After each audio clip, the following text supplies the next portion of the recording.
En fait, moi, je vivais une demi-vie et sans cette exploration, j'aurais jamais pu créer. Et en fait, c'est ça que j'ai appris, c'est que dans le dark side, c'est là où il y a toute ta luminosité créative, toute ta puissance créative. Tu peux pas être profondément créatif si tu vas pas aller voir ce qu'il y a là-dedans.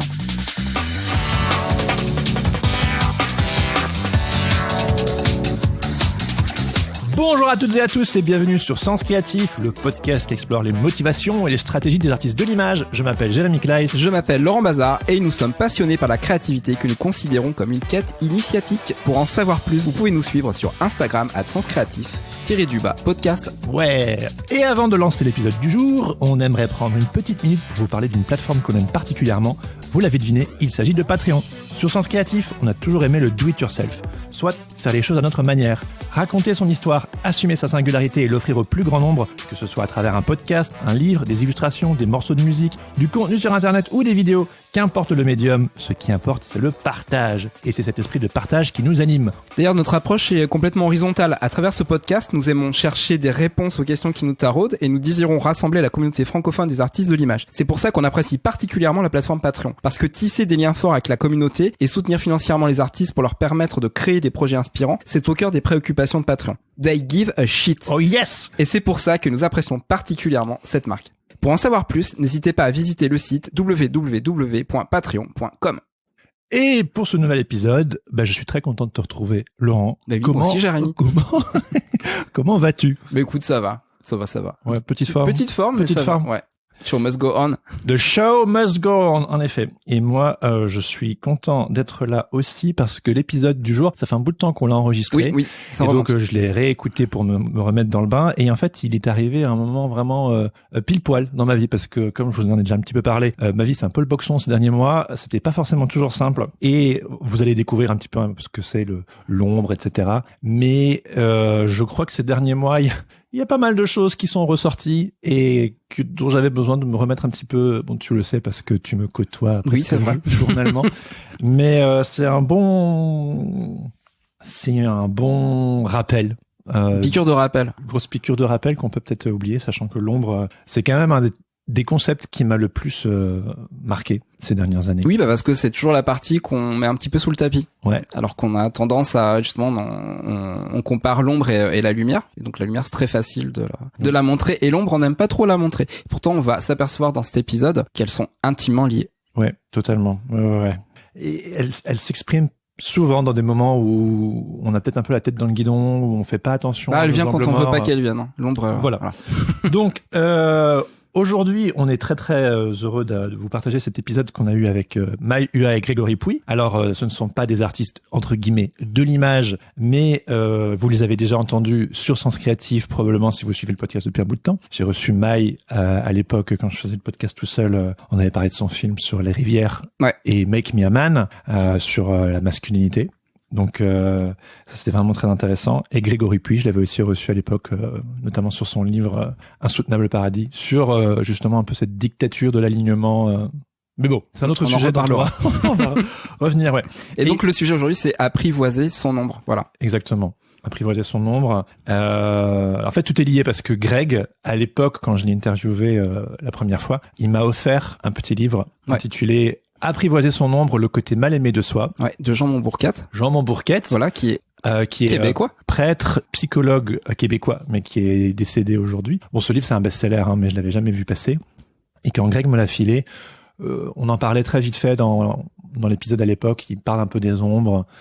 Et juste pour tout dire, c'est un bouquin qui est vraiment très très intéressant quand on est artiste, parce qu'en fait dedans il apporte aussi des je dirais pas des réponses parce que c'est pas le but du jeu, mais en tout cas il aide, c'est un guide en fait pour aller justement vers ce voyage vers l'ombre. Oui. Et quand on est un petit peu livré à soi-même, c'est il y a ce bouquin là qui peut servir de béquille. Plus qu'une béquille, c'est une exploration. Enfin, je sais que moi particulièrement toujours été attiré par la lumière. Je pense que j'en parle dans l'épisode, mais quand j'étais plus jeune, je jouais tout le temps avec les Jedi. Jamais les seigneurs Sith, tu vois, jamais aller par là. Pourtant, c'est vachement bien. Ouais, tu peux étrangler des gens et tout, c'est cool. J'adore ça. Mais étrangler des gens? Hein? J'ai rien dit. Bref. Et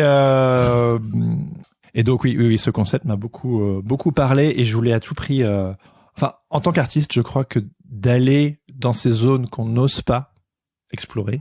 Ouais, c'est là un en fait peu- que récèle la créativité. c'est un peu vital, hein, pas se cacher. Voilà. Bon, on n'en dit pas plus. Enfin, si, on va vous dire un petit peu ce dont on va parler aujourd'hui, mais on vous laissera un petit peu découvrir tout ça en écoutant cet épisode. Donc, dans cet épisode, Mai et Greg nous racontent comment ils se sont rencontrés. Et attention, ça va parler d'ayahuasca. Oui, voilà. Vous allez découvrir un petit peu cette C'était inattendu. Enfin, même si je savais qu'il y avait une histoire d'ayahuasca à droite à gauche. Don't use drugs. Voilà. Mais donc voilà, on va parler de ayahuasca. Voilà, de chamanisme. Oui, c'est tout un programme. Ah oui, c'est tout un programme. Aujourd'hui. Mais on va parler aussi la façon dont ils ont découvert le concept de l'ombre, hein, la thématique. On définit d'ailleurs ce qu'est l'ombre et ce qu'elle n'est pas, en faisant également la différence entre ombre personnelle et ombre collective, parce qu'il y a aussi l'ombre qui vient de nous-mêmes, Ouais. puis aussi l'ombre en fait qui nous entoure et qu'on partage avec tout le monde, les tabous, toutes les choses Ouais. qu'on La se dit pas, conscience l'inconscient collective. collectif. C'est un peu la même chose. Ouais, c'est ça. Puis on donne quelques exemples de comment notre ombre opère. On discute également de comment la réintégrer pour devenir une personne entière, libre, responsable et plus créative. Et voilà, c'est ça le but. Enfin, la créativité, mais aussi simplement de vivre plus libre. Et on finit en parlant du travail d'acceptation de ce fameux dark side qui est probablement le travail le plus difficile parce que c'est une chose de repérer ce qui est dans l'ombre. Et vous le verrez, hein, l'ombre, c'est pas forcément quelque chose de bien ou de pas bien. C'est Ouais, juste quelque chose complètement. qui est caché. Ah, si vous connaissez un peu Star Wars, hein, c'est un petit peu le travail de Luke Skywalker. En fait, il explore les deux côtés et il fait son choix à la fin. C'est ça. Voilà. Bah, c'est se réapproprier son choix. Le libre arbitre. Et puis, comme pour boucler la boucle, on termine en rediscutant de la nature et des plantes. Voilà. On reprend là où on a commencé l'épisode. Sans plus tarder, on vous laisse du coup écouter cet épisode avec Mai Ua et Grégory Puy. On vous souhaite à tous une très bonne écoute. Coucou, Coucou. bienvenue. Bonjour. Je suis trop content que vous soyez là. Greg, Mai, bienvenue. On est dans mon salon. Ça, c'est hyper chouette. Je confirme. Voilà. Avec On est deux. Laurent, live from Villejuif, dans la banlieue sud. Loin du truc prout-prout parisien. Tu connais. Voilà, c'est ça. Eh bien... C'est le trou. Eh bien, le mec voilà. qui- Eh ben, Non. merci d'être passé. Et Voilà, voilà, c'était super. On a Non, dit 4 minutes. J'allais dire... Le podcast le plus court. Oui, Ouais, c'est c'est ça, on ça, va gagner. c'est ça. Non. En fait, je sais que tous les deux, enfin, pour les personnes qui connaissent votre travail, en fait, tout le monde sait que vous vous connaissez bien. Mais pour les personnes qui ne connaissent pas votre boulot, qui n'ont pas écouté les anciens épisodes de Sens Créatif ou vos épisodes en commun sur Vlan, est-ce que vous pourriez tous les deux brièvement vous présenter et nous raconter comment vous vous connaissez? Ah si, je sais. Vas-y. Alors, donc Greg, on se connaît parce que par mon frère. D'accord. Greg et mon frère étaient tous les précurseurs du blog, de tous les réseaux sociaux, etc. Et puis on s'est rencontrés comme ça avec Greg, et on a eu une première rencontre qui était flof. C'est ça. Fluff? Totalement flop. Genre Moi. ok. Bof. Et Enchanté. je sais pas Enchanté. pourquoi. Non mais c'était un peu ça, c'était enchanté et c'était chouette, mais c'était courtois, un truc comme ça. Et puis on s'est re-rencontrés. Mm. Et là on s'est plus quittés. C'était un truc, une amitié qui a Moi, je me souviens quand. ouais. Quand En fait, l'histoire, c'était quand on a voulu justement aider l'âme sur ta carrière, et ça, c'est au moment où tu as eu ton histoire avec Géry. Et en fait, ça a tout changé. L'âme, Ouais. ton frère. Ouais, l'âme c'est mon Ouais, frère, ouais. Je pense que c'était ça. Ouais, peut-être, ouais. Et De puis mémoire. après il y a eu le Népal. Qui Et puis est arrivé après, très vite. Donc pour vous la faire courte, Allez. vu que c'est la notice, moi donc je suis j'avais ouvert mon blog à l'époque, je suis color designer, donc je crée des gammes de couleurs notamment pour l'industrie cosmétique. Et puis avec le blog, j'avais une obsession sur la beauté et sur filmer les rituels de beauté. Et puis je me suis rendu compte évidemment que ça cachait une autre quête qui était pourquoi est-ce que tu cherches, qu'est-ce que tu cherches, qui était une quête de reconnexion. Qui dit reconnexion dit déconnecté, donc où était la déconnexion intérieure, etc. Et donc c'est passé sur un mode très très intime, de chercher et d'explorer l'intime des autres en résonance avec le mien, et ça a donné un long métrage qui s'appelle Les Rivières sur ma lignée de femmes. Donc j'ai filmé pendant 3 ans ma grand-mère, ma mère, moi-même et ma fille pour essayer de comprendre ce qui se jouait dans tout ce qui est transgénérationnel, donc tout ce qui est mémoire de ce qu'on se refile inconsciemment de génération en génération. Et puis sur le chemin, j'ai rencontré Jerry, qui est devenu mon compagnon, qui lui est thérapeute et qui a transformé ma vie. Je pense que j'ai transformé la sienne aussi, mais ça a tout débloqué sur les rivières. Et puis ça a donné un deuxième film qu'on a co-réalisé sur ces groupes de paroles d'hommes qui s'appelle Make Me a Man et que je viens de sortir. Et dans cette transformation, il y a eu une étape notamment Jerry, en fait, il organise des retraites en dehors de ses salles de thérapie et de ses groupes de parole, et il travaille beaucoup avec les plantes médicinales et un psychotrope notamment hyper puissant qui s'appelle l'ayahuasca, qu'il mixe avec un jeûne dans la nature, en isolement total pendant 4 jours. Et donc j'ai fait 2 fois cette retraite-là, et ça a changé ma vie. Et la troisième fois, toi t'es venu. Ah non, la deuxième fois. La deuxième fois. Donc on a fait le truc en même temps, bien sûr. Bien sûr, on pourra en reparler aussi. J'ai fait très très peur à Greg pendant une des nuits. Ouais. Comment ça? Tu l'as vécu comment, Greg? L'ayahuasca. Je pense ça s'est présenté à moi. Moi, j'étais pas très bien à ce moment-là, et ce qui s'est passé, c'est que Maï m'a dit, il reste une place, est-ce que tu veux venir? Et moi, je fais, bah ouais. Ouais, c'est-à-dire que t'as pris ta décision en à peu près 1 seconde. Il a dit, je viens. Ah, c'est bien. Mais c'était fou parce que souvent les gens qui viennent, on fait pas de publicité pour ce truc parce qu'on veut pas convaincre. On n'est pas du tout dans la conviction. Il faut vraiment que les gens se sentent appelés et veuillent venir. Mais parfois ils ont quand même un temps de réflexion. Ils disent bon, ça m'intéresse, mais ça me fait peur, mais peut-être voilà, bref. Oui, c'est comme se jeter dans le vide. Exactement. Et Greg, il a fait OK, je viens.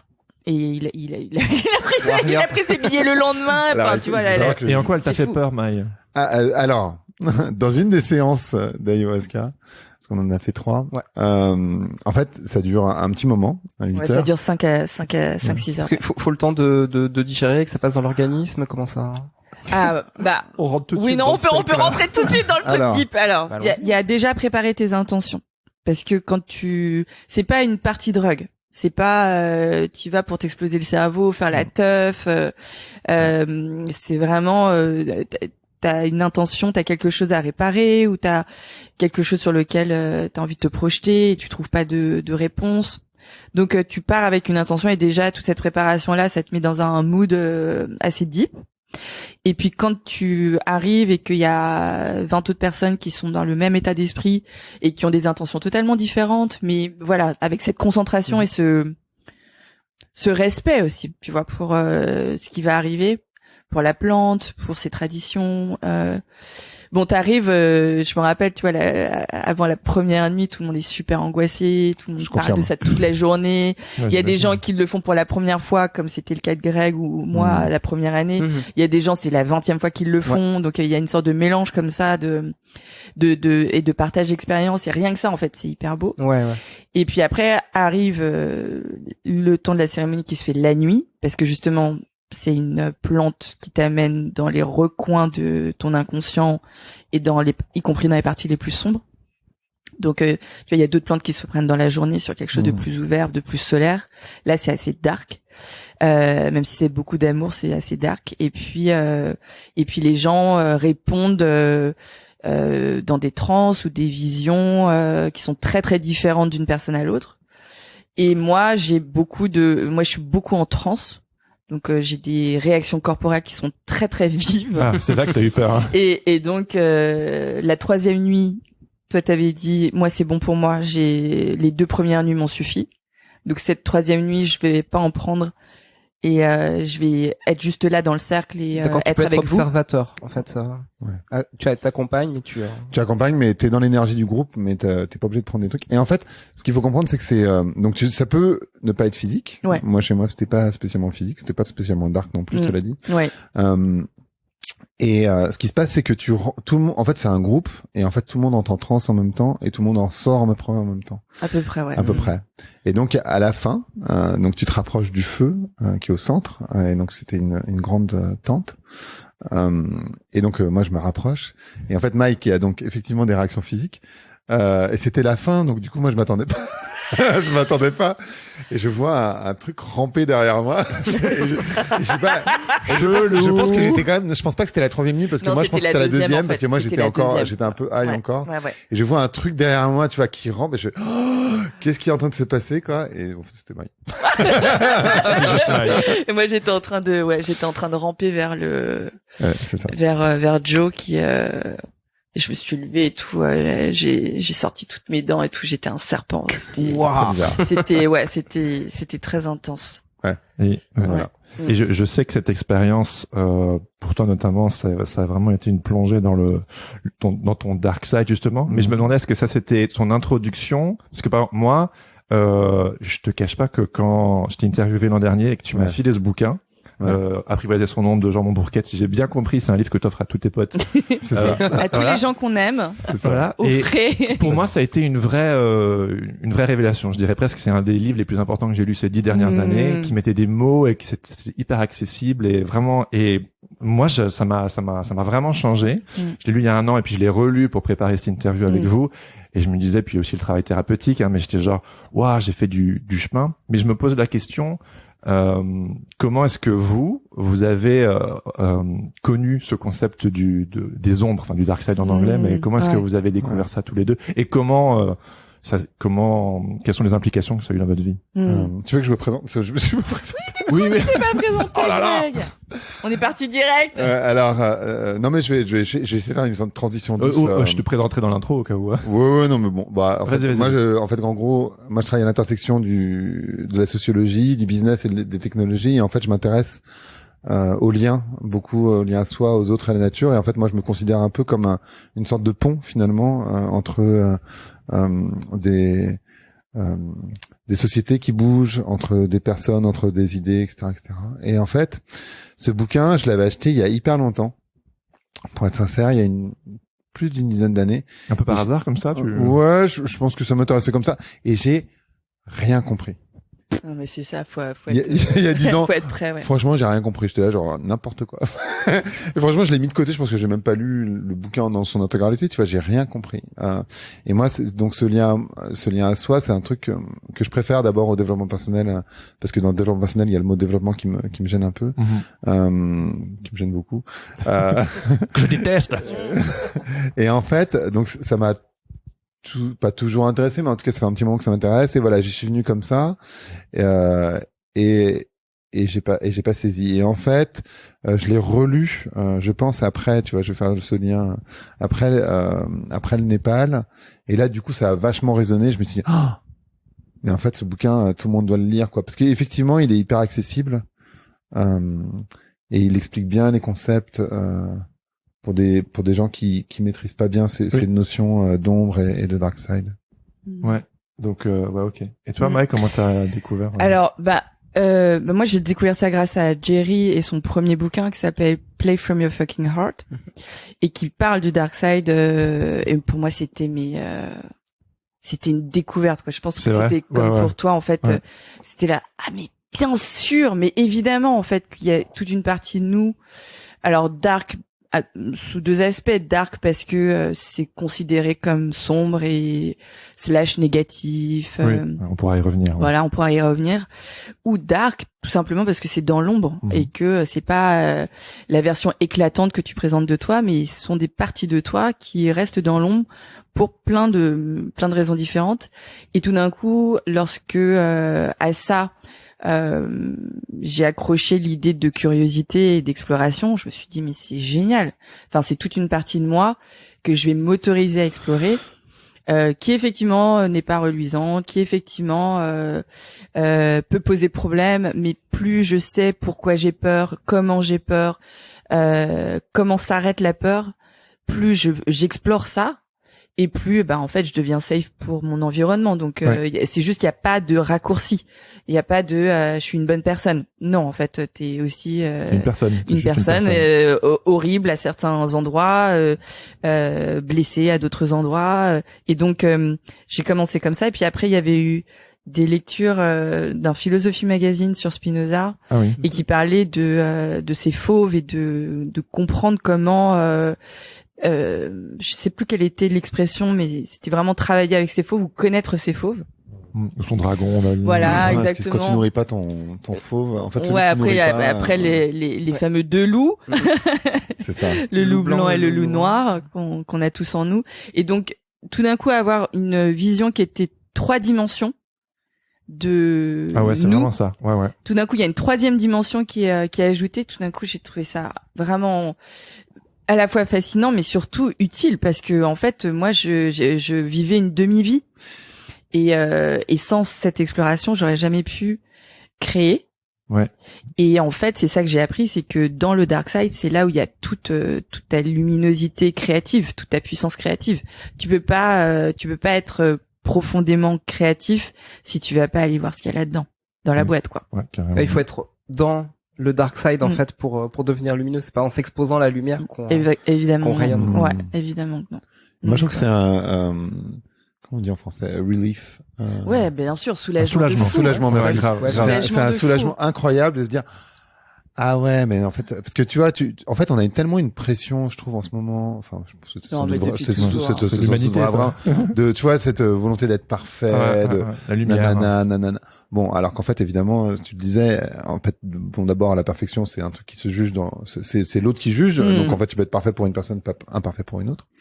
Et surtout, tu vois, de se dire, ah bah ouais, mais j'ai ça, mais en fait, c'est normal, tu vois. Il faut arrêter avec cette quête, de la perfection, qui est fatigante, en plus. Mais oui, qui est fatigante, et puis surtout, qui devient super toxique. Ouais. C'est ça, c'est que moi, je me suis rendu compte, par exemple, que, toute ma toxicité, elle était très, très, très, liée à mon désir de perfection. Mais que si j'allais chercher pourquoi j'avais ce désir de perfection, quelle peur ça cachait, la peur du rejet, la peur d'être jugé, et donc du coup tu construis un monde qui est inattaquable, mais du coup ton monde c'est quoi, c'est un bouclier, donc c'est très plat, c'est ça en fait. Il n'y a pas de fondation. Il y a pas de fondation, et c'est effectivement tout est lié au système dans lequel tu évolues, qui jugera ou non si c'est parfait ou pas, et donc rien ne t'appartient. Et donc moi, quand j'ai compris que ce désir de validation, il était aussi universel. Tout le monde désire être validé. Oui. Tout le monde désire appartenir à une bande, et C'est dans ton ombre, mais en fait, tout le monde le partage. voilà, c'est Bien ça. sûr. Et que derrière cette quête de beauté, il y avait en fait un désir d'amour qui est pareil, qui est universel et qui est fondamental. J'ai gagné vachement de points de vie, tu vois, à attaquer le bousin sur vraiment ce désir d'amour et cette activation d'amour, plutôt que sur l'énergie que je mettais à Enfouir. à enfouir, à rendre les choses parfaites, à les rendre brillantes et instagrammables et séduisantes. Oui. Tu vois. Là, tout d'un coup, tu gagnes plein de points de vie et beaucoup d'énergie. Et pour les... Ouais, non, vas-y. Ouais, en fait, on peut dire que l'exploration de la part d'ombre, en fait, c'est un moyen de s'élever, en fait, quelque part. Oui, bien sûr. Voilà. Mais et pour les personnes... mais dans les mais bizarrement, en allant chercher dans les racines, dans les profondeurs. Mais c'est quoi l'ombre? Parce qu'il y a peut-être plein de personnes qui nous écoutent depuis 15-20 minutes et qui vont se dire, mais what the fuck, c'est... Ah, merci Greg. Heureusement que t'es venu, c'est ça ce truc qui me...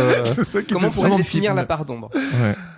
Mais cela dit, j'ai une petite métaphore dans le sens où Félix, mon petit garçon de 3 ans, il y a quelques mois, il s'est rendu compte vraiment de son ombre et que ça la suivait partout. Ouais. Et je trouve que dans le sujet d'aujourd'hui, l'ombre, elle nous suit partout. Mais donc du coup, c'est quoi l'ombre? C'est ce que j'ai essayé de dire tout à l'heure. Je pense que c'est un mélange de tout ce qui est inavouable et que donc on peut pas montrer par peur de, et donc on va mettre ça sous le tapis.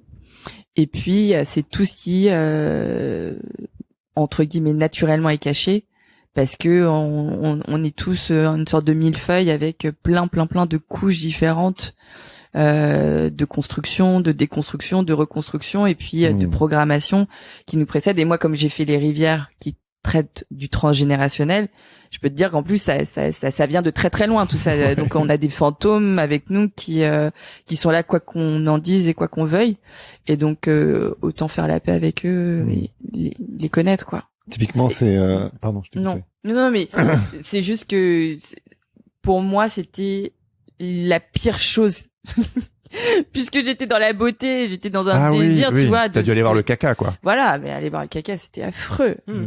Mais Je pensais. Ouais. Et puis en fait, c'était génial. Ouais. Ouais. Mais ce que je veux dire, c'est que Le caca est merveilleux. tout d'un coup, tu vas découvrir délicieux. que c'est pas toujours joli.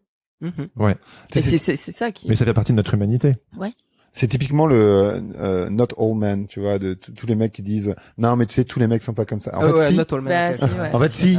Et après, bon ben, en fait, il vaut mieux se dire, bah si. En réalité, tous les mecs sont comme ça parce que c'est la culture, parce que, bah voilà, c'est pas forcément de ta faute, mais bon, bien Oui, sûr que t'as ça. conditionnement, culture. Bien sûr, c'est comme les gens qui me disent, moi je vois pas les couleurs. Tu sais, putain, moi je les vois. Alors que moi je suis de couleur, je les vois. Alors je vois pas comment toi tu les vois pas. Ça n'a aucun sens. Et tous ces trucs là qui sont, tu vois, et je pense pas que les gens se mentent. Ils se mentent à eux-mêmes, tu vois. Et ça c'est là le gros problème. Ouais, c'est le fameux mot delusional, quoi. Ouais, exactement. Ouais, parce qu'on a la part d'ombre individuelle, la part d'ombre qui nous concerne. Donc il y a la part d'ombre collective. Bien Et sûr. c'est ce qui crée Ah les bah tabous ouais. dans la société. Bien sûr. Et puis la part d'ombre, elle est d'autant plus puissante qu'elle reste dans l'ombre, qu'on met pas les mots dessus. Exactement, C'est ouais. ça qui est en train d'arriver aujourd'hui. C'est qu'on est en train de, tu vois, c'est comme un vampire au petit matin, quoi. Il tient pas à la route, en fait. Et j'ai l'impression que c'est ce qu'on est en train de faire depuis MeToo, c'est qu'on est en train de déterrer toute cette ombre et, tu vois, cette violence et enfin, tout ce qui ne disait pas son nom et qui pouvait agir d'autant plus facilement que c'était silencié, que c'était invisibilisé. Et effectivement, tout ce truc de not all men, ben si, en fait, accepte que oui, et en fait, ça ira beaucoup mieux pour toi aussi. C'est ça le truc, c'est que ce que je trouve beau dans cette exploration, c'est que c'est win-win en fait.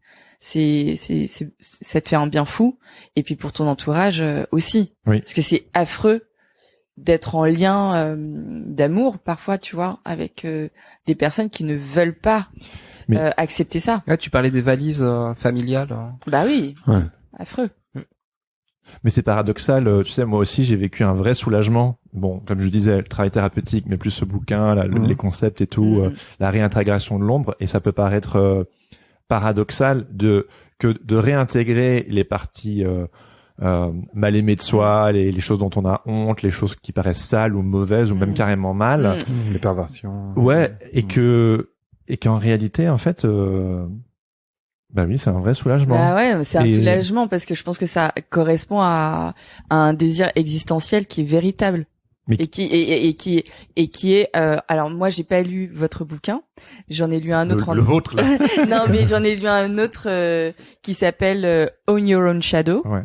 Donc faites en sorte que votre on vous appartienne grosso modo. Enfin je sais pas comment on pourrait dire. Ouais, d'un Jungien, d'un psy Jungien qui a écrit plein de bouquins incroyables, notamment He et She et Oui. Oui, incroyable. Et dans Own Your Own Shadow, ce qu'il nous dit c'est que le mot whole, donc être entier, complet, c'est la même racine que holy. Ah oui, sacré. Okay, ouais. Et en fait, c'est ça que tu ressens, je pense, ou qu'on ressent tous dans ce soulagement, c'est que tout d'un coup, on réintègre aussi une partie sacrée de nous-mêmes. Et cette partie-là, elle est totalement détachée des concepts moraux de c'est bien ou c'est mal. C'est juste qu'on a tous besoin d'intégrité. Et donc, il a une très belle image à la fin où il dit, en fait, ajouter du noir dans sa vie, c'est pas plus le blanc ça fait du gris, c'est blanc et noir, entre les deux t'as toutes les couleurs de l'arc-en-ciel quoi. Et je pense que c'est ce qu'on disait aussi tout à l'heure avec la troisième dimension, c'est que tout d'un coup tout s'ouvre parce que t'as un périmètre que tu t'autorises qui est beaucoup beaucoup beaucoup plus grand et qui devient sacré, et ça c'est énorme. Ça, moi quand tu vois, moi ça m'a fait un bien fou. Complètement, ouais. Non, j'avais pas grand chose à rajouter là-dessus, mais non, mais c'est exactement, enfin, ouais, non, c'est exactement ça. Vraiment. Une sorte de récupération de libre arbitre, j'ai le choix, vu j'ai l'impression que dans notre éducation, dans les cultures dans lesquelles on s'autorise que la lumière. Bah, évidemment, en fait, du bon côté. Mais sans comprendre. Mais tu vois, c'est typiquement la guerre des étoiles. On est autant Dark Vador qu'on est Luke Skywalker. En fait, c'est ça qu'il faut comprendre, et c'est ça qui fait que le film fonctionne d'ailleurs. Ouais, c'est ce que te disait Jerry sur Vlan. Exactement. C'est en fait on veut tous être Luke, mais en fait on s'identifie tous malgré nous à Darth Vader. Et autant l'accepter et autant l'accepter, c'est ça. Bah, d'ailleurs la scène dans l'Empire contre-attaque en fait où Yoda invite Luke Skywalker à aller affronter l'épisode de la grotte en fait, à aller faire cette épreuve là. Bah d'ailleurs qu'est-ce que Luke Skywalker découvre justement en allant dans cette grotte. Alors, Si je me vous vous souviens plus de la souvenez. scène. Ah si, pas c'est classique là, c'est classique Alors, là. Merde. Alors vas-y Jérémy, tu brûles dans Luke rentre dans la caverne et sa plus grande peur se révèle devant lui, c'est Vador. Ouais. C'est un Vador. Bien Donc sûr. il se met à se battre avec lui, la scène dure pas très longtemps et Il puis le bat. il lui coupe la tête, donc tout le monde est étonné parce que Dark Vador il est censé être le plus puissant de tous. Mm. Et en fait la tête de Vador roule, explose. Mm. Et puis Luke voit sa propre tête dans la tête de Dans la Vador. tête. La Bon, on projection. comprend que c'est un rêve et nanana. Ouais. Mais et donc oui, c'est lui en fait. Ce film est beaucoup sur les. En fait, justement, ce film, je crois enfin toute la série, elle est Ah, toute beaucoup la sur les série, Dark Side en fait. C'est-à-dire que, Ah bah bien sûr. enfin, tout est là-dessus quoi en fait. Tout Bah, est construit là-dessus. On a également l'exemple de Kylo Ren. Il va perdre son casque à un moment en fait dans la dernière partie de la saga. Et en fait, dans le film suivant, il récupère son casque. Et en fait, son casque a été reconstruit.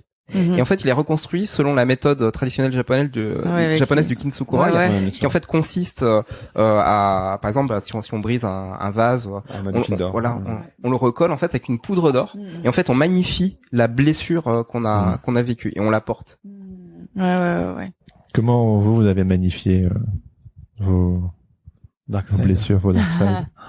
Magnifier les Dark Side. Je sais pas si J'ai- les magnifie juste en les acceptant. Je crois. Ouais, que- Ouais. Oui, c'est pas vraiment magnifié en fait. Non, Après, en fait, il s'agit pas de magnifier dans le sens où il s'agit pas de dire j'adore la menteuse que je suis. Exactement. Ouais. Il s'agit L'esprit de fourbe. dire et mon aspect profondément fourbe, évidemment, va sans dire. Mais il s'agit de dire et ça a été une révolution pour moi.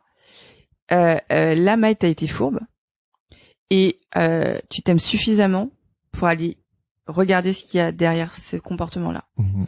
Et c'est là, en fait, il y a eu un truc qui s'est passé qui, alors, je sais pas s'il faut dire que ça a dysfonctionné. Peut-être qu'il faut se dire c'était le fonctionnement peut-être le plus sain que t'as trouvé, même si c'est mal ce que t'as fait, parce que tu peux pas faire autrement. Mais va essayer de comprendre ce qui se cache derrière ça. Et donc, il faut s'aimer beaucoup pour ça. Mais- Et c'est, oui, Pardon. Non. Et en fait, rien que de se dire, j'ai été fourbe et c'est ok. Plutôt que d'essayer de se justifier en se disant, tu sais, avec ses potes, ce qu'on peut faire. Non, mais tu vois, j'ai eu raison de réagir comme ça parce que, enfin, Ouais. X, Y raison. Et en fait, t'essayes de te dire que t'as eu raison, que t'es une bonne personne malgré tout. Plutôt que de te dire, ouais, non, en fait, j'ai été fourbe. Ouais. Enfin, tu vois, et juste d'accepter cette idée que, bah ouais, en fait, oui. Enfin, tu vois. Ouais. Et en Ouais. fait, moi, je trouve que, sans même, parce que ce que tu racontes, c'est déjà la deuxième étape, mais juste de se dire et d'accepter que tu peux être fourbe et que c'est ok et que bon bah voilà t'es pas infaillible et c'est fine et après effectivement à l'explorer qu'est-ce Oui, que c'est ça. implique, hein. C'est-à-dire qu'il faut le reconnaître pleinement. Donc c'est ok, j'ai été fourbe. Donc ça m'oblige. Alors, je m'aime suffisamment C'est de la pour aller. responsabilisation, Voilà. tu te Et après, responsabilises. voilà, en fait, tu te responsabilises. Donc ça, c'est ma fourberie. Oui. C'est pas, Oui. c'est pas l'autre. C'est pas dans la qui- projection. Voilà, c'est pas l'autre qui m'a obligé à adopter telle ou telle position. Ouais. C'est ma fourberie, c'est ma colère, c'est etc. Après, bah, ça t'oblige, donc bah, tu présentes des excuses, tu deviens comptable Oui. de tes actions. Et je pense que c'est l'un des thèmes de Make Me a Man, c'est que à partir du moment où tu deviens comptable et responsable de qui tu es, bah, c'est là que tu deviens libre en fait. Donc il y a un trésor. Oui. Tu vois, Mhm. à aller fouiller dans le Dans les caca. profondeurs des abysses. là, Exactement, il y a un trésor, c'est que tu deviens libre. Oui. Et parce que je pense que quand t'es dans la perfection, t'es sans cesse dans la peur d'être découvert. Oui. Ouais, T'es sans exactement. cesse dans le, Ouais. bah voilà, le rêve de est-ce que je vais pouvoir tuer Darth Vader et puis en fait c'est toi, Et la Darth Vader. Et Pardon. Et j'allais dire, la réalité, c'est que, tu vois, moi, je disais tout à l'heure que je m'intéresse beaucoup au lien à soi, aux autres et à la nature. Et tu ne peux pas faire de lien aux autres et à la nature si tu fais pas de lien à soi. Ah, oui, à toi. Et en fait, c'est quand clair. t'es dans la perfection, tu n'es pas connecté, enfin, t'es pas connecté à toi. Oui, que, mais que dans une à certaine mesure, une partie de t'es toi. t'es quoi. pas lié vraiment à toi. Parce qu'en fait, t'es lié avec ton bouclier, avec ton armure, avec tout ce que tu veux. Ouais. Avec cette image que tu essayes de Ton projeter. bras, sublimé. Mais t'es pas lié à toi profondément et tu peux pas vraiment faire de lien avec les autres et être en empathie totale avec les autres si tu fais pas de lien avec toi-même. Mais j'aime, ouais, c'est ça. Ça Complètement. c'est vrai. Ouais. j'aime bien l'histoire dans le bouquin. Tu faisais une petite mention, le loup de Guzzo là, De Gubbio. de Gubbio. Ouais, bon, il est un petit peu long. Je vais finalement pas je voulais le lire, mais Non, il mais est on peut il est un raconter. petit peu long. Ouais, on peut c'est raconter, brièvement. En fait, c'est ce qui arrive en fait à Saint François d'Assise. En fait, il se Ouais. retrouve dans la ville d'Agubbio. Et la ville d'Agubbio, elle est sous le joug d'un loup qui attaque les villageois, qui attaque les troupeaux. Et évidemment, les villageois détestent ce loup-là et ils veulent lui faire la Parce peau. qu'ils ont un village vraiment ils étaient hyper fiers de ce village en fait, qui était vraiment nickel chrome. Voilà. Et mais il y a ce loup. Voilà. Et Saint François d'Assise en fait décide d'aller à la rencontre du loup. On envoie un saint pour aller virer le loup de la forêt. Oui, c'est ça. Voilà, il est mandaté au départ. Et lui, en fait, il arrive là-bas et sa mission, évidemment, à Saint François d'Assise n'est pas de. Parce qu'en fait, le loup dévore des membres du village et fait du dégât. Et donc voilà, ils veulent s'en débarrasser et tuer le loup. Et Saint François d'Assise, en fait, a une relation, on va dire peut-être télépathique avec le loup. En fait, donc du coup, il lui parle et le loup comprend en fait l'intention de Saint François d'Assise, qui est simplement de dire, je veux comprendre en fait ce qui t'amène en fait à détruire les ressources du village, à attaquer les villageois. Et on va faire un pacte. En fait, il propose au loup, écoute, si tu m'écoutes, si tu arrêtes en fait tes méfaits. Moi, je vais faire en sorte que les villageois ne t'attaquent plus, en fait. Non, mais c'est surtout, à la fin, il revient au village et il dit, il faut que vous nourrissiez votre loup. Voilà. Bien sûr. C'est la chute de l'histoire. Ouais. Et les villageois nourrissent le loup et le loup ne les attaque plus. Et aussi, après, à la toute fin de l'histoire, il y a aussi le fait que, du coup, les villageois sont un peu plus humbles. Parce que ils s'enorgueillissent plus de cette perfection, de ce village trop parfait, parce qu'ils nourrissent le loup. Ils nourrissent le loup. Et, et ils ont vu dans le loup, en fait, de la méchanceté, là où le loup, lui, était simplement il avait la dalle, il quoi. avait faim, quoi, tout simplement. Donc ils ont mis une projection sur le loup. Et voilà, moi, je sais. Leur propre peur, ils les ont. Tu sais, on parlait de Star Wars tout à l'heure. Moi, je suis vraiment l'enfant qui, quand il jouait à des jeux vidéo de Star Wars, je m'interdisais si tu avais le choix entre le côté clair et le côté obscur, même dans un jeu, c'était le côté clair. C'était toujours les Jedi. J'ai jamais pris les Sith, tu vois. Et j'ai grandi comme ça. Oui, mais tu pourrais avoir envie de jouer avec le feu quand t'es gamin. Moi, non. Et je sais que j'ai ce truc ça va mieux maintenant, mais ce truc de justification. Tu sais, tout le temps, t'es pris à découvrir. Je suis pareil que toi. Pareil. Moi, je suis plutôt du côté, j'étais comme ça. Le côté clair. Non, j'ai pas fait mal. Je suis le seul qui était du côté obscur. Oui, mais c'est ça qu'on mais je suis color designer. Allô, quoi, tu vois. C'est vrai. Tu vois. Donc, ouais. Toujours du côté bright et coloré. Mais donc, du coup, on parle de réintégration, ça peut paraître abstrait pour des personnes qui peut-être nous écoutent. C'est genre, mais alors, il faut, nourrir son loup. C'est quoi concrètement nourrir son loup tu vas au supermarché. Alors, moi, j'ai pas un loup ici. Non, mais c'est comprendre. Tu vois, je parlais de désir de validation tout à l'heure ou de désir de reconnexion. C'est comprendre en fait ce qui se cache derrière tes actions. Ouais. Et c'est du coup inverser toute la chaîne de causalité. Souvent, nous, on a une vision où on a une idée, on la met en place et va jusqu'au bout de tes rêves. Ouais, et là, c'est exactement l'inverse. C'est un peu Disney, quoi. Ouais, non, mais c'est ça. Là, c'est exactement l'inverse. C'est ok, j'ai agi comme ça. Pourquoi j'ai agi comme ça ou pourquoi j'agis comme ça? Pourquoi j'ai cette obsession? Qu'est-ce qui me guide? Qu'est-ce qu'il y a derrière? Ouais. Et donc, qu'est-ce qu'il y a dans l'ombre qui commande mes actions dans la lumière? Et alors là, c'est génial parce que c'est effectivement pas toujours joli, mais voilà, il y a cette idée d'intégrité, il y a cette idée de liberté, donc ça c'est quand même déjà énorme parce que quand tu te sens intègre et libre, moi par exemple, il y avait un moment j'étais mais t'as dit que t'étais en retard parce que le métro était en retard, mais le métro était pas du tout en retard. C'est toi qui étais en retard. Donc à partir de maintenant, au lieu de dire le métro était en retard, tu vas dire je suis vraiment désolé, je me suis mal pris et je me suis mal organisé, je vais être en retard. Ouais. Oui, c'est et après, une posture comme moi aujourd'hui. Voilà. Comme toi aujourd'hui. Et après, en fait, je me suis rendu compte que je mentais tout le temps. Que en fait, c'était pas le métro, et après, c'est comment tu vas, Maï? Je vais bien. En fait, j'ai plus aucune idée de si je vais bien, si je vais mal. Je dis juste qu'on attend de moi. Et là, ça a commencé, tu vois, quand je me suis rendu compte que j'étais une menteuse et qu'en fait, je mentais sur une base quotidienne. Et on les tous, et toutes. Oui, mais ce que je veux dire, c'est que quand je m'en suis rendu compte, je me suis dit, mais en fait, voilà, t'es pas libre du tout. Tu ne fais que ce qu'on te demande. Et donc, j'ai commencé à ne plus dire que c'était à cause d'un truc ou d'un autre que telle ou telle chose arrivait, à prendre ma responsabilité, à cesser du coup, pas à cesser parce que j'ai toujours peur, tu vois, il y a toujours des moments où je me dis putain, j'ai merdé, la personne va m'en vouloir, elle va plus, enfin, etc. Donc mon rouleau commence à se dérouler. Mais même ça, le rouleau, il est hyper intéressant à observer. Oui. C'est quoi tes angoisses, c'est quoi tu vois. Donc ça peut être du rejet, etc. Et puis après, en fait, j'ai pas besoin de sublimer cette expérience, j'ai juste besoin de la partager. C'est ça. Et tous les menteurs de la Terre qui m'écoutent me disent ah oui, toi aussi en fait tu fais ça, mais ok, bah génial. Plus grande connexion. Voilà, et donc ça crée de la connexion parce que je partage juste, je suis juste à même de verbaliser quelque chose qui a pas, qui en fait arrive à beaucoup de gens. Et on dédramatise. Et je voulais ajouter deux choses. La première, peut-être pour reconnecter avec la création, c'est que quand tu crées, bon, moi je suis pas un créateur per se en tout cas, mais je pense que tu peux te perdre dans des créations dont tu penses que les gens vont aimer, alors qu'en fait il faut à l'inverse, je crois, essayer d'aller dans ce que tu es Bien et sûr. même si ça plaît pas a priori, enfin tu vois, être sincère avec toi. Ça c'est le premier point, je pense que c'est vachement important. Et après le deuxième point, je me souviens plus ce que j'allais dire, mais je pense que je vais y On revenir. va revenir. Attends, de quoi tu parlais Mentir. Mentir. Tu parlais de tes mensonges. Non, c'était pas ça. Eh ben je sais plus. Eh ben, je peux peut-être rebondir sur ce que tu viens de dire, parce que il y a ce souci-là de plaire et donc de faire en fonction de ce que les autres attendent de nous. Je crois qu'il y a aussi la peur de réussir. Qu'est-ce qui se passe quand je suis arrivé là où je voulais être et que je dois assumer en fait cette position-là. Et donc en fait des fois on se sabote pour pas arriver à ce moment-là en fait. Et on est dans le confort on attend encore de se dire le succès va arriver quoi. Ouais. Bah ça arrive à plein de créatifs de ou en vouloir à la terre entière, de dire ouais mais j'y arrive pas. L'artiste m'a dit. Typiquement tu vois c'est le cas de mon frère. Typiquement c'est vraiment ça. Ouais. Mon frère il est à l'aise dans l'échec. D'accord. Ah mais c'est intéressant ça, à l'aise dans l'échec. Ouais. C'est-à-dire comment il le vit. Et bah du coup il se plaint tout le temps.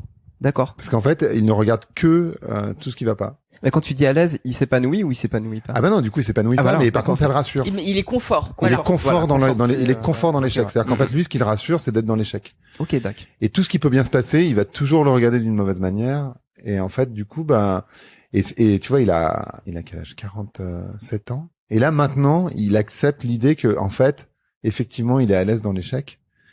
Et que c'est du coup c'est un dysfonctionnement et qui doit travailler dessus. Et je sais ce que j'allais dire tout à l'heure, c'était sur cette histoire de névrose. Je voulais revenir d'accepter aussi que nous sommes tous névrosés. En fait, enfin tu vois, souvent on peut dire ah ouais mais il est complètement fou, complètement folle. En fait, comprendre qu'en fait on est un système névrosé, c'est un système normal. Tu peux pas, oui. tu vois, tu parlais de ton enfant, tu peux pas éviter que ton enfant aura des névroses. C'est en fait ne pas avoir de névrose, c'est un dysfonctionnement. Donc bien sûr qu'on a tous des névroses. Oui. Ah c'est pas mal vu comme on ça. a des névroses différentes. On voudrait éviter, mais en fait non. Non. Il faut. Ben non. En fait, il y a 7 grandes névroses. Enfin, tu vois, j'ai reçu un mec qui s'appelle Thierry Johnson sur la posture juste et il parle des 7 grandes névroses et en fait on les a les 7 tous. Plus ou moins, elles sont plus ou moins marquées et en fait ça joue sur les postures de corps, etc. Et c'est ça aussi qu'il faut juste accepter en fait et c'est ok. Ouais, parce que quand tu t'engages dans ce fameux développement personnel, yoga, Instagrammable, etc. En fait, tu rentres dans une quête de perfection qui a juste changé de forme. Oui. Où t'as envie de passer de l'autre côté. Il y a jamais d'autre côté en fait. C'est toujours ongoing en fait. Voilà, c'est ça. C'est toujours chaotique, c'est toujours névrotique, et donc et il y a toujours des engueulades et ça, tu n'es jamais arrivé où que ce soit en fait. Et quel est le danger du coup de partir en guerre contre ces mauvais côtés, parce que je pense que la plupart des gens ils veulent. C'est pas du tout ça, au contraire, c'est faire la paix avec. Oui, je sais, mais je veux dire quel est le danger justement de ne pas quelque part. Qu'est-ce qui se passe si on fait pas ce travail? Parce que par exemple, le concept de l'ombre, c'est pas forcément un concept très développé en France, c'est plutôt quelque chose d'anglophone. Et puis en Asie aussi. Hein. Oui, non, complètement. Ouais, t'as trop raison. Pardon, je perds aussi mon fil moi. Mais ce que je voulais dire, c'était oui, quel est le risque que on continue toute notre vie à toujours vouloir juste la lumière à mettre sous le tapis. C'est affreux. Mais parce que je pense qu'il y a plein de gens qui vont nous écouter et qui vont dire bah non mais je connais, je sais que je suis comme ci, que je suis comme ça, j'aime pas ça, mais j'y travaille. Mais en fait, on est en train de peut-être de dire l'inverse, c'est que que le travail, C'est l'acceptation. voilà. C'est Et en fait, juste accepter. Si ouais. tu ne le fais pas, en fait, c'est l'histoire de loup dont on parlait, loup blanc, loup noir. Quand tu ne le fais pas, en fait, tu rends ton loup noir, donc ton ombre, beaucoup plus puissante. Donc Ouais. en fait, elle prend de plus en plus de place. Et sans que tu t'en rendes compte, tu deviens Ouais. de plus en plus ce que tu voudrais pas être, entre guillemets. Ouais. Donc parfois, plutôt que de travailler, le travail que Maï disait, c'est-à-dire l'acceptation, et j'essaye de voir d'où ça vient, etc. Ce qui est pas forcément un travail où j'essaye de m'améliorer, tu vois. C'est pas Ouais. de l'optimisation. C'est pour ça que j'aime pas le mot développement personnel. C'est t'essayes pas d'optimiser, t'essayes pas de développer quoi que ce soit. C'est d'accepter ce que tu es. Et de se dire bah ouais, en fait ça va, et d'être en paix avec toi-même. Et si tu le fais pas, la question que tu poses, tu vas donner encore plus de place sans vraiment t'en rendre compte Exactement. à tout ce côté dark. Et on retrouve beaucoup ça d'ailleurs chez beaucoup de militants, quels que soient les sujets, des gens qui pensent détenir une vérité, donc du coup qui se deviennent militants contre, et qui du coup sont dans le rejet, qui sont pas dans l'acceptation du tout. Et pour C'est la moi, guerre, en fait, quoi. Ils sont en guerre. Ils sont Oui. dans le combat, quoi. Et Ouais. la morale, Combat. par exemple, du loup de Gubbio, c'est de dire qu'il n'y a pas de vainqueur, pas de vaincu. c'est ça, Et voilà. Mm, Donc en fait, mm. c'est contre-productif d'être dans le combat. exactement. Et d'être en combat contre soi-même. Ah bah bien sûr. Ouais. Moi, c'est quelque chose que j'ai vécu moi personnellement, où Ah mais c'est j'étais affreux, hein, ces vraiment. périodes-là. Hein, quand t'es en combat contre toi-même, c'est affreux. Hein, quand, J'ai été ouais. en combat contre moi-même, je pense pendant 27-28 ans. Mm. Et à un moment donné, moi, je sais que c'est le fait d'être en couple et de devenir papa, où en fait, j'ai vu tellement de choses où je pensais que j'étais genre mais non, mais je veux bien faire, où j'ai des bonnes intentions, où j'ai fait tout ça pour que ça se passe bien, ou tout ça.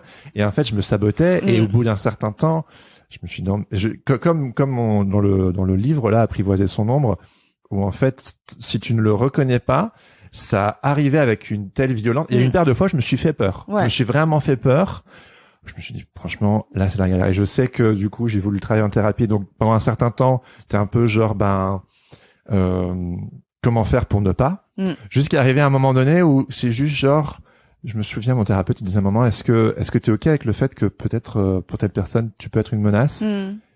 Et moi, j'étais genre, je trouve ça dégueulasse que cette personne pense que je suis une menace, tu vois, parce que non, c'était pas mon but, et franchement, non. Et puis, de l'autre côté, j'étais genre, bah ouais, non, parfois on est menaçant pour une autre personne, et c'est OK, et le reconnaître, c'est énorme, en fait. C'est énorme. Mais moi, je pense que, tu vois, pour répondre à ta question, quel est le risque si tu fais pas ce travail, grosso modo? Oui. Bah, pour moi, c'est de vivre des demi-vies. Et franchement, je le souhaite à personne. Et ça, c'est un des thèmes de mes 2 films. C'est l'idée de vivre pleinement. Tout ce que tu es. Et moi, j'ai vu des gens vivre des demi-vies. Et ma grand-mère notamment à 95 ans qui dit bah non, en fait, je vais vivre pleinement. Alors que j'ai 95 ans. C'est génial. Et c'est dingue. Il est jamais trop tard. C'est juste dingue la transformation dont cette personne a été capable et ce qu'elle nous a montré. Et voilà, et c'est vraiment tout le bien que je souhaite à n'importe qui de pas vivre une demi-vie. Ça, c'est la première chose. Et la deuxième chose, c'est les relations. Les relations qu'on a quand on est sur ce chemin d'acceptation, elles sont incroyablement belles, quoi. Et ça, et ça n'existe pas dans un monde de perfection. Ce sont que des désirs de relations, mais ce sont pas des relations véritables. Et ça change quand même pas mal de choses parce que quand on va se retourner sur notre lit de mort, il y a que ça qui comptera. C'est les relations qu'on a eues. Donc ça, les followers Instagram. attends. C'est un sujet, hein. C'est un sujet pour toi. Non, parce qu'en fait, j'en aurais bien 5000 de plus. Peut-être que si je documente ma mort. Mais c'est marrant ce truc de vivre une vie pleinement parce qu'il y a tellement de gens qui se disent une fois que j'aurai accompli ça, une fois que je serai comme ça, une fois que j'aurai traité tel problème, je pourrais faire ou je serai mieux ou tu vois de nouveau on est dans quelque chose de contre-intuitif. Bien sûr, moi j'ai été comme ça 40 ans. Quand j'aurais fait ça, nana. Et en fait non, c'est chaque minute. Chaque minute, c'est de la vie en fait. Moi, je dirais bien, c'est que j'y suis encore de temps en temps, tu vois, par endroit. Bien sûr. Mais bien sûr, mais moi c'est pareil. Enfin, on n'a jamais fini avec nos névroses, avec des choses à découvrir, avec. Mais c'est pas un truc de. Je voudrais. Alors, si il y a un endroit quand même où cette idée de progresser est pas mal. c'est justement dans les relations, notamment quand t'as des enfants, ou un grand amour. Et en fait, une relation d'amour, elle peut être totalement détruite par un manque de considération pour l'autre, un manque de respect pour l'autre, ou un manque de respect pour soi-même.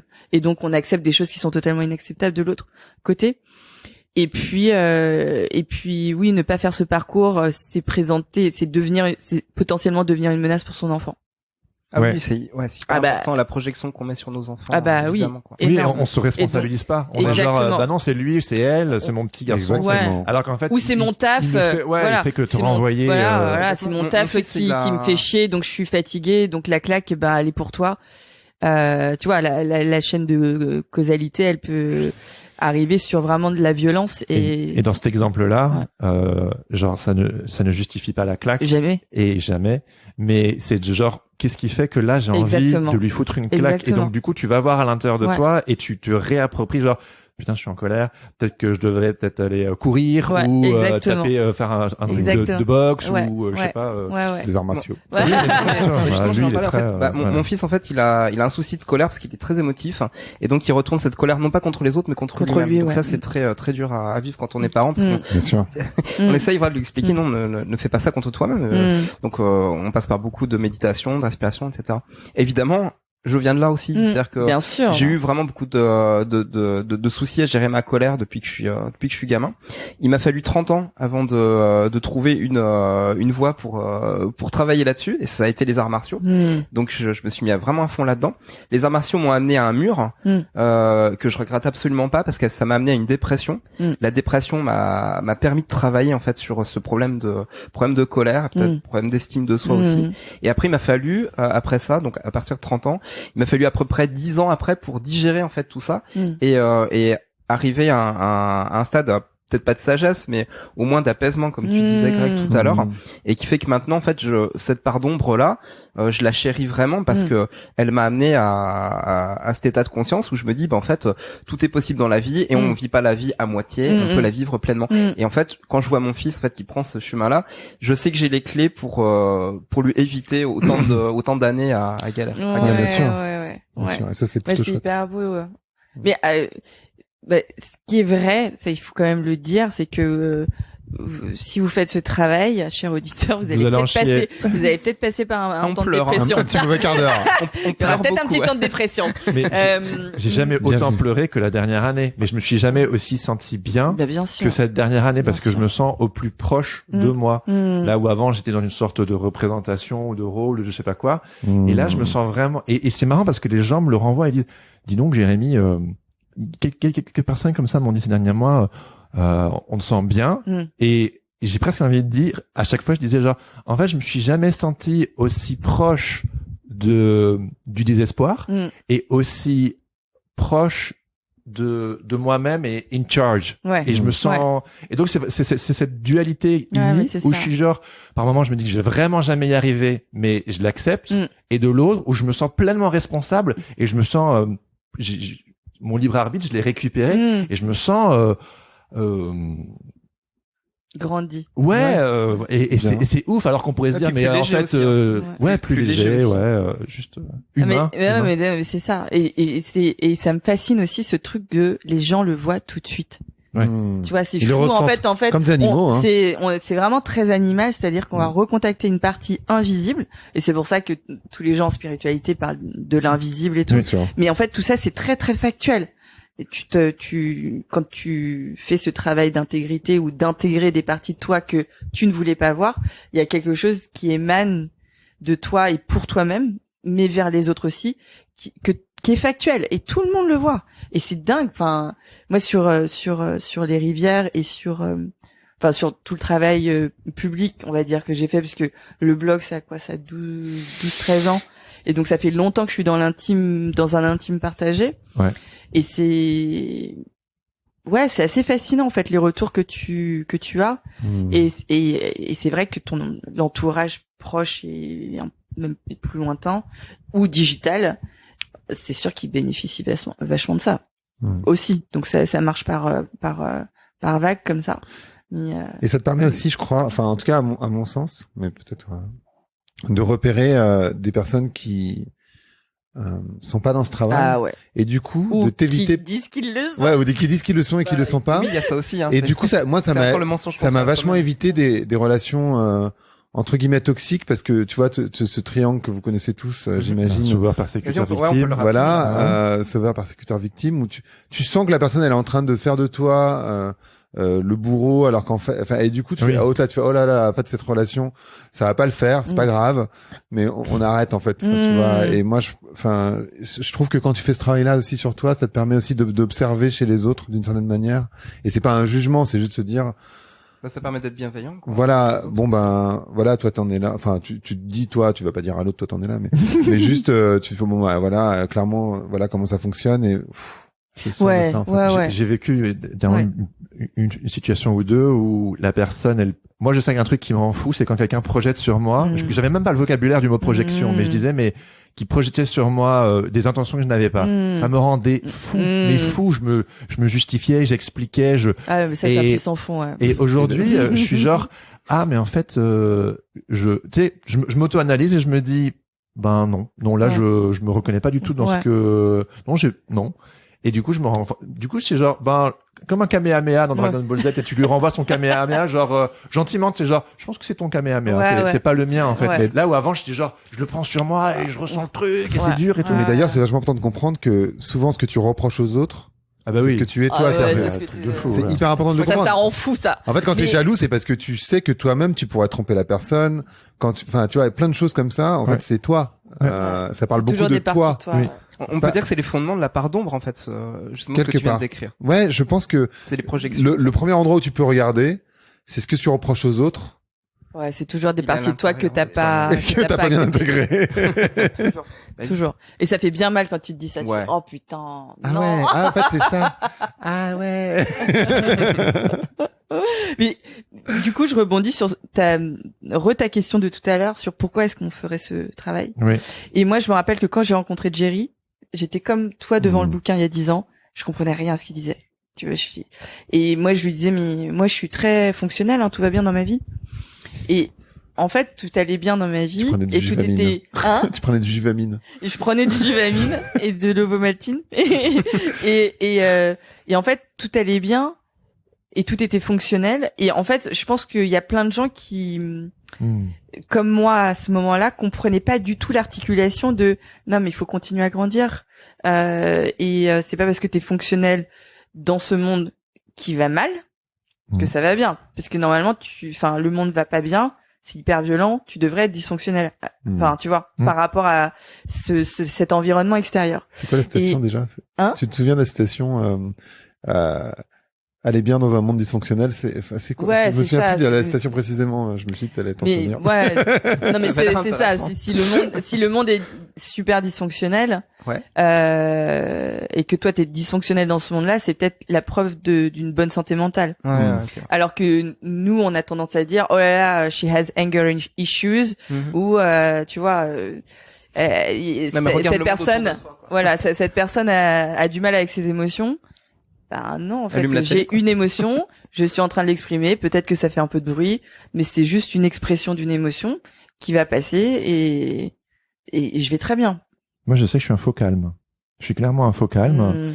Et il y a et je sais que je suis très constant. Enfin, c'était avant. Enfin, et que j'explosais de manière assez impressionnante. Et il y a une fois ou deux comme ça où j'étais genre que c'est pas possible. Et le fait de comprendre et d'accepter que j'avais de la colère en moi, ou même que j'ai carrément un fond colérique, Mm. déjà ça m'a aidé. Mais ensuite, c'est pas juste genre bon ben tant pis, je suis comme ça. Ouais. En fait, je l'ai transformé d'utiliser cette colère, parce que la colère, c'est l'exemple parfait dans le sens où c'est une émotion qui est jugée comme négative. Ouais, ouais. Mm. Mais moi, du coup, dans mon métier de créatif, etc., je sais que cette colère, c'est aussi un désir de peut-être changer les choses, de réformer des choses, et aussi Oui, ça d'abattre peut être du moteur. travail. Ouais, tu sais, bien de genre, sûr, non, mais c'est énorme. tu bourrines. Énorme. Et là où avant, ce serait si c'est juste genre non, tu n'as pas accès à ça, tu peux pas l'utiliser. Que aujourd'hui, quand je vois vraiment cette énergie, je me dis il faut pas qu'elle soit destructrice, mais qu'elle soit constructrice. Ouais, Et que si j'ai pas accès à ça, et je sais qu'en tant que créatif, c'est une énorme. essence incroyable. C'est un terreau fertile en Voilà. fait, toute la part d'ombre. Il y a énormément de choses dans les si on fait justement, on met les mains dans la terre quoi. On va chercher. Il y a vraiment des choses à trouver. Et puis quand on est créatif, bah, pour le coup. Il y a des idées qui peuvent émerger de ça. Moi, et les c'est là où- rivières, projet, ça peut pas exister rivières, sans la colère. Hein. complètement. Impossible. Bah oui. Impossible. Oui, oui. Oh, Et ça d'ailleurs, donne il y a- beaucoup d'énergie. Il y a une notion aussi c'est le fait de tomber dans l'abîme. Et en fait, moi, je sépare souvent, c'est discutable, mais j'ai une logique par rapport à ça. Je sépare la douleur de la souffrance. Ah oui. C'est-à-dire que c'est quelque chose que j'ai appris notamment aux arts martiaux. Une douleur, c'est une information. On prend un coup, c'est une information. Le corps va réagir. C'est-à-dire que si la même situation se reproduit, le corps va bouger en fonction de la technique. Et par contre, la souffrance, bah, c'est quand on commence à subir cette douleur-là et qu'elle part plus et qu'en fait, on n'a plus les clés pour s'en sortir. Et c'est pour ça qu'on la souffrance devient latente. Elle reste. Et il faut éviter de sombrer dans la souffrance en fait. Ah, d'accord. Voilà. Ok. Hyper intéressant. C'est discutable, hein, mais voilà. Non, une c'est vachement séparation de- intéressant. J'avais jamais réfléchi comme ça. Voilà. Douleur, information. Et du coup, ça veut dire comment tu fais pour éviter de sombrer dans la souffrance? Bah en fait, je voulais vous retourner la question. Moi, je peux Ah oui, peut-être- je peux d'accord. peut-être y répondre aussi. Alors, pour moi, c'est l'expérience, l'expérimentation. C'est-à-dire que l'entraînement qu'on fait par exemple aux arts martiaux, mais ça peut être dans n'importe quel domaine en fait où justement on fait cette recherche sur soi-même. Bah en fait, à force de prendre des coups, à force de subir des mauvaises choses, le corps, l'esprit en fait les retient. Donc c'est surtout pas intellectuel ou mental. Hein, c'est vraiment du pur réflexe du cerveau reptilien en fait. Et c'est comme ça qu'on se sort en fait de situations, on les sent venir. C'est un peu être aware, comme dirait notre ami Jean-Claude Van Damme, et savoir ressentir les choses quoi. Et quelle serait votre définition de sortir de l'abîme, enfin d'éviter d'y rentrer pour le coup. Ah, moi, ça dépend Comment parce vous que moi, j'y vais toujours à fond. Ça peut être une solution Ouais, d'aller dans l'abîme. après, je me rappelle d'une fois où c'était juste avant de finir les rivières et j'avais eu une centième engueulade avec ma mère et voilà, j'en étais pas comme maintenant où voilà, je sais que ce film parle aux gens. Enfin, il avait parlé à personne ce film et je tombe dans ma baignoire et je me fais hyper mal à l'épaule et tout. Et tu vois, j'ai une sorte de crise comme ça de putain, j'en ai mis ras le cul et tout. Et puis j'ai eu peur pour moi parce que j'étais toute seule. Et puis finalement ça allait, mais tu vois, j'ai appelé mon téléphone était pas loin, j'ai pu prendre mon téléphone pour appeler quelqu'un. Mon mec il vit à Londres, donc il pouvait pas venir me secourir. Tu vois, c'était vraiment ce sentiment d'être au fond du bac blanc et esselé et blessé. Ouais, parce que Donc ton corps est une toute la posture cartographie, était symboliquement énorme quoi. Et j'appelle mes frères qui débarquent direct et je me mets à hurler et tout, et puis je vois mes frères qui étaient là, non mais enfin c'est bon, on est là, on va t'emmener aux urgences, etc. Parce qu'il faut que je parce que je suis en train d'exprimer mon émotion, non, vous inquiétez pas. Et tu vois, ils ont fait OK. On va la Donc ils m'ont laissé hurler et c'était vraiment un truc très très corporel qui devait juste s'exprimer et que je voulais pas du tout garder. Et en fait après c'est passé et maintenant ça m'aide beaucoup quand j'ai des grosses douleurs. Ouais.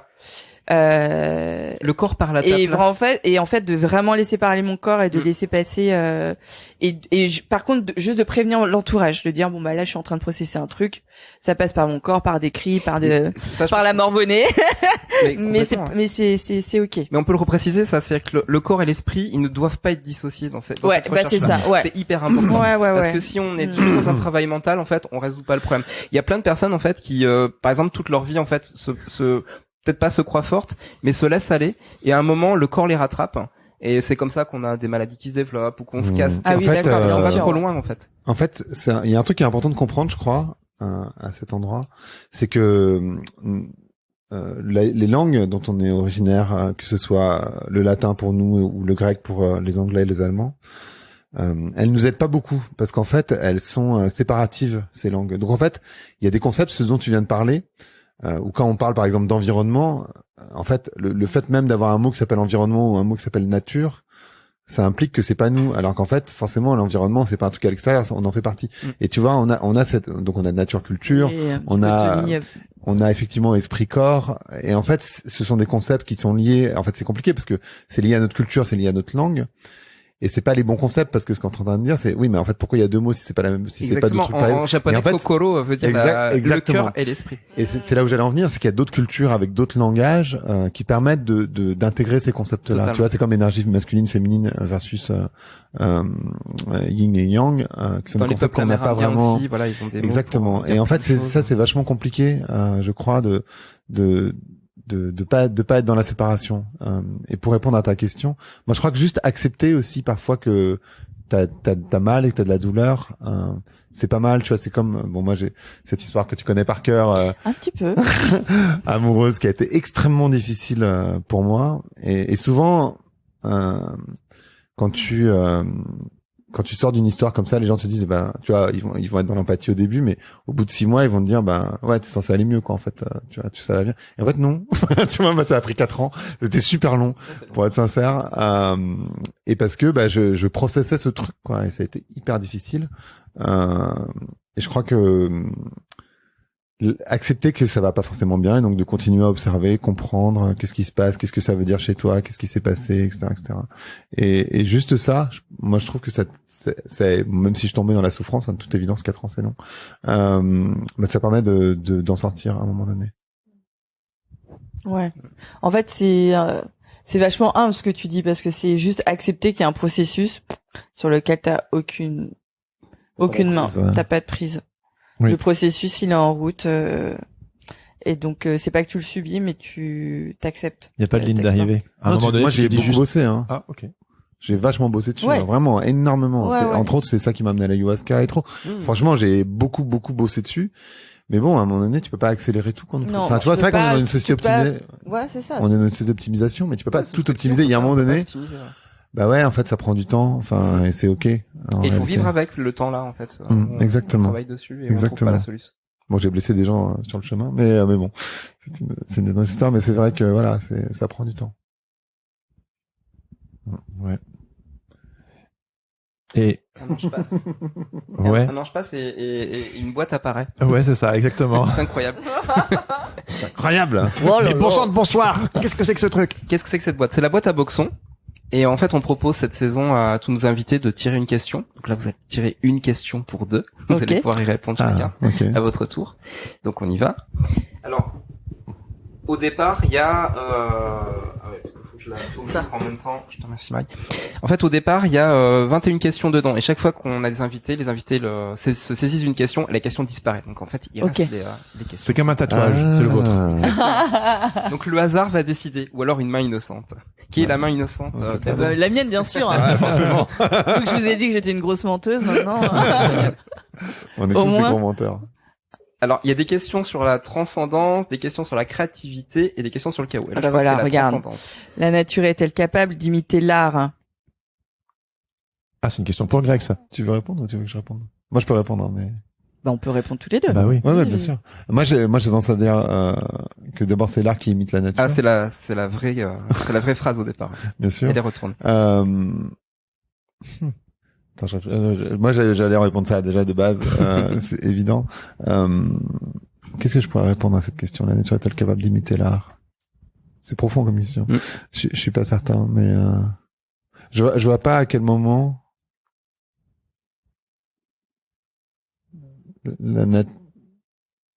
Non, je vois pas à quel moment la nature pourrait. Pardon, je réfléchis. En même temps. Non, mais je remarque à chaque fois nos questions font bugger et c'est assez Non, en rigolo fait, j'ai à observer. réfléchi à c'est quoi la nature, tu vois, la nature c'est tout. En fait, il y a un mec que j'ai reçu sur les Indiens Kogi qui ont même pas ce mot nature parce que pour eux, Ouais. bah comme la nature c'est tout, du coup le mot n'existe pas. Mm. C'est l'univers, quoi, pour eux. Bah ouais, en fait c'est tout, donc du c'est coup tout. bah il y a pas de concept. Donc et c'est là où je bug. Je crois que cette question, en fait, c'est elle compliqué. amène à réfléchir sur l'impact qu'on a à créer des choses et à impacter en fait sur la nature. Est-ce que la nature après elle se réapproprie je la refais. Est-ce que la nature se réapproprierait pas en fait les choses qu'on a amenées en fait Quelque part oui, tu vois, on parle, enfin, je sais pas si c'est de l'art, mais bien sûr que on parle d'anthropocène parce que justement on a un impact tellement fort sur le monde que nécessairement la nature elle est obligée de faire avec ce que l'on crée. Sauf que là on va un peu trop vite avec le plastique, etc. Et donc elle a pas le temps de s'adapter. Mais oui, bien sûr, dans une certaine mesure, et en particulier quand tu considères l'humain faisant partie de la nature, par définition, il s'adapte au contexte. Tu vois, il y a une forme de résilience. J'aime pas trop le mot, mais il y a une forme de résilience de la nature. Et dans nature, j'intègre l'homme, évidemment. Et dans ce cas-là, évidemment, mais je sais pas si on peut considérer ça comme de l'art, c'est ça Ouais, c'est ça. C'est-à-dire qu'elle va s'adapter à nos déchets, surtout. Ouais, mais déchets, mais aussi au dysfonctionnement. Tu vois, on parle beaucoup d'écologie punitive, qui est un mot que j'aime pas parce que ça voudrait supposer que notre société est parfaite, alors qu'en fait, elle est hyper, dysfonctionnelle. On a le temps pour rien, on prend des anxiolytiques, on fait des burn-out, il y a des gens qui se suicident. On peut pas vraiment dire que cette société soit parfaite, c'est pas vrai. Et elle est hautement dysfonctionnelle. Tu vois, moi j'aime bien. Il y a deux phrases que j'aime bien en ce moment qui sont quand je fais des conférences, on est la seule espèce à faire des conférences sur notre propre extinction sans rien faire en échange. Et la deuxième qui est il est plus facile d'envisager la fin du monde que la fin du capitalisme, qui montre pour moi le dysfonctionnement hyper fort de notre société. Capitalisme, ouais. Oui. Donc du coup, oui. Alors bien sûr, on s'adapte, mais vas-y. Ouais. Ben, je sais pas si je peux répondre à la question en fait, parce que je vois pas pourquoi elle limiterait l'art. Quel art? Par contre, notamment avec l'ayahuasca et après, alors on n'a pas eu exactement la même comment dire, réaction ou réponse à la partie Vision Quest qui est rester dans la nature pendant 4 jours. Si vous voulez en savoir plus, écoutez l'épisode de Vision Quest, c'est un gros truc aussi. Ouais. Et mais voilà, donc t'es quelque part, tu te mets dans une position de vulnérabilité par rapport à la nature, qui devient créatrice de plein de choses. Et quand t'es sous l'emprise je sais pas si c'est le bon mot, l'emprise, ou sous la magie, c'est peut-être mieux. C'est un joli mot, la magie de la plante. Sous la magie de la plante. On rappelle que l'ayahuasca, en fait, c'est une liane, c'est ça. Voilà. Mais d'ailleurs, qui est mélangé avec d'autres choses. Là, par exemple, nous, ce qu'on avait pris, c'était mélangé avec des plantes syriennes. Donc, il y a c'est vivant, hein, c'est un art vivant. La production de ces médecines. Justement, en fait, tu développes un respect pour ce qu'on appelle la nature, mais ce qu'on pense être en dehors de soi. Et sa capacité à nous émerveiller, qui est juste, qui est dingue. Et il y a, si on parle de psychotrope, on peut parler d'un art du psychotrope. Il y a aucun psychotrope artefactuel, enfin fabriqué par les humains, qui t'amène là où les plantes t'amènent. Non. Et ça, et donc ça, voilà. Donc ce que les hommes inventent, comme le crack, comme l'héroïque, etc. C'est ça t'emmène pas là. Et donc peut-être que là il y a un art de l'émerveillement dont on n'a pas saisi dans les cultures occidentales la portée, et que la nature nous amène. Donc voilà. C'est joli. Et est-ce que la nature aurait un dark side? Bien sûr, c'est hyper dark la nature. C'est pas pour rien qu'on s'en méfie dans la culture occidentale. On fait tout pour être. On rappelle comment la Terre telle qu'on la connaît, elle est, je dirais pas née, mais elle a évolué. C'est-à-dire qu'au moment des dinosaures, il y a quand même des météorites qui fracassent la Terre. Pendant 2 ans, c'est ce qui est estimé. La Terre, il y a plus de vie puisque c'est impossible. C'est-à-dire que tout est dans l'obscurité. Donc il y a juste quelques espèces qui arrivent à vivre dans l'obscurité. Donc il y a plus de nourriture, il y a plus rien. Et finalement la Terre ressort en fait de ce dark side là pour créer une nouvelle énergie, une nouvelle vie et continue. Et s'il y a une extinction qui arrive à nouveau, il se passera peut-être la même chose. Et en fait, la nature est tellement forte que c'est nous-mêmes en fait qui partons dans l'extinction. On sait pas nous-mêmes. Après, en fait, c'est nous qui créons notre extinction, c'est pas la nature. Alors qu'on a tout fait pour la domestiquer. On n'a pas besoin de météorites, nous. Voilà. C'est ça. Non. Voilà. En fait, c'est pas des catastrophes. Pardon. Mais en fait, ce qui est vachement beau aussi quand t'es dans la nature et que t'es vraiment en lien avec le cycle vie-mort-vie, quoi. Qui est très sombre.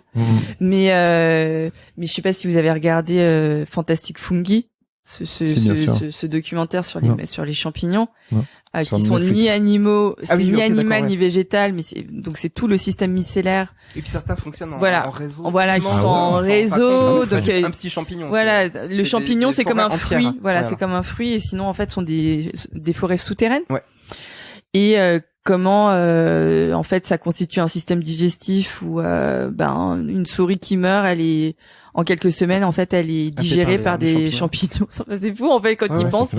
Et donc en fait tu découvres aussi plein d'autres formes d'intelligence qui sont plus comment tu dis, ethnocentrées, moins ethnocentrées. Moins ethnocentrées, et où tu te dis mais attends, mais le niveau de notre ignorance, en fait on un manque une ignorance et un manque d'humilité profond, tu vois, quand on considère c'est revenir à la terre, hein. C'est l'humus, hein. Exactement. Et je disais j'allais dire tout à l'heure, c'est pas des catastrophes naturelles qu'on est en train de vivre, c'est des catastrophes humaine naturalisée. C'est un philosophe qui disait ça sur mon podcast, que je trouve ça hyper intéressant. Et c'est vrai qu'on a un manque d'humilité profond. Je parlais tout à l'heure des Anunnaki, mais aujourd'hui on les regarde encore comme exotiques. On aurait tellement à apprendre de. Bien sûr.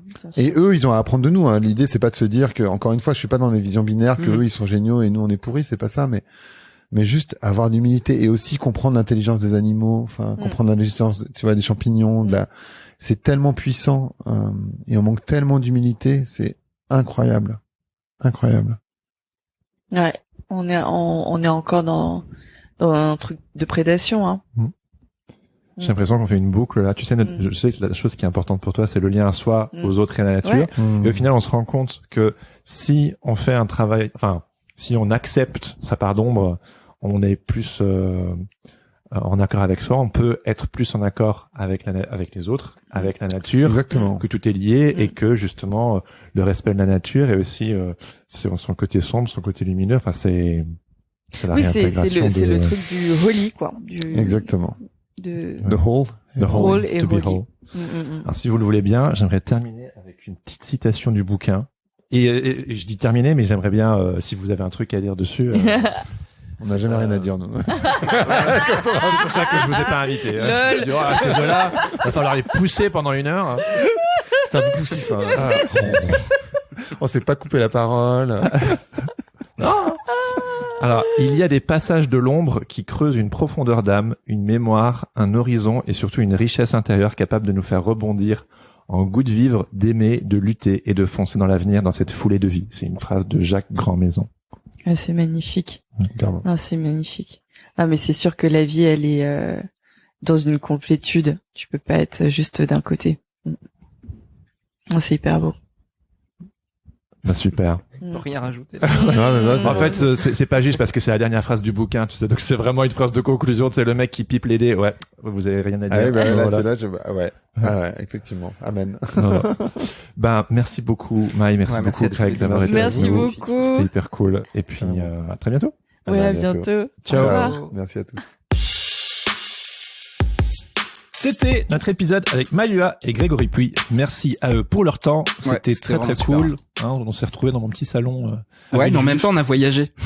On a voyagé carrément avec eux. Donc, si vous ne les connaissez pas encore, on vous invite à réécouter les épisodes. Les précédents épisodes. Sur Sens Créatif, retournez dans le back catalogue, comme on dit. Vous pouvez aussi les suivre sur les réseaux sociaux. Maï et Greg sont tous les deux très actifs. Ouais, c'est un petit peu incontournable. Hein. Maïua, là, pareil, vraiment beaucoup sur les réseaux. Et puis Greg, vous pourrez pas louper son podcast volant. Donc, ouais. Voilà. Bah, d'ailleurs, en parlant de ça, si le sujet de l'ombre, parce que évidemment, c'était juste une proposition, mais si ça vous a titillé, on vous invite à approfondir le sujet en écoutant l'épisode 92 du podcast Vlan.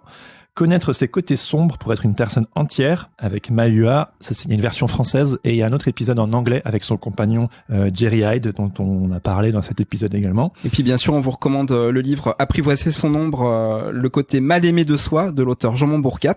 Ouais, franchement, on va se faire un book club si vous êtes plusieurs à le lire. Franchement, si vous lisez ce livre après avoir écouté cet épisode, écrivez-moi parce que j'aimerais vraiment, écrivez-nous, j'aimerais beaucoup avoir votre retour. Parce que perso, ça a retourné mon cerveau et ça a ouvert des nouveaux pans dans ma créativité, des choses que j'assumais pas et où je me suis dit, je pense qu'il y a une citation dans le livre qui dit, on passe les 30-40 premières années de notre vie à enfuir et à cacher des choses et quand on découvre le travail de l'ombre, on passe les 40 années d'après à essayer de tout ressortir en fait. On les déterre. Donc ouais, voilà. Ouais, puis on ajoutera peut-être un onglet aussi sur la partie Dark Side du Discord. Voilà, pour ceux que ça intéresse. Ouais, bon, c'est déjà un sujet que les membres du Patate Club ont l'habitude, hein, le Dark Side, mais on a eu envie d'un petit peu plus mettre la lumière sur l'ombre. Ouais, c'est ça, mettre la lumière sur le sujet à travers cet épisode. Voilà, on espère que ça vous a plu. Et maintenant, il est temps d'écouter le témoignage de Geoffrey Escudier qui aimerait vous dire 2 mots au sujet du Patreon et du Patate Club. Salut, je suis Geoffrey Escudier, un motion designer freelance qui a découvert la communauté Sens Créatif depuis maintenant quelques années. Je les ai rencontrés pour la première fois autour d'un chouette pique-nique dans un parc, avant de rapidement glisser sur le Discord du Patate Club. Mais alors ce Discord, qu'est-ce que c'est ? Eh ben c'est un endroit plutôt très très cool en fait, où on se motive les uns les autres à explorer de nouveaux champs créatifs, où on va papoter entre personnes dans la création, mais pas que.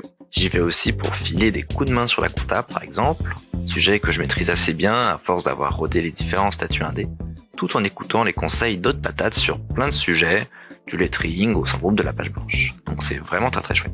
Si tu veux rejoindre le Patate Club et soutenir Sens Créatif, tu peux aller sur patreon.com/Sens Créatif Podcast ou juste cliquer sur le lien dans les notes de cet épisode. Les participations débutent à 5 € par mois, ce qui te permettra notamment de rejoindre ce fameux Discord et le Patate Club.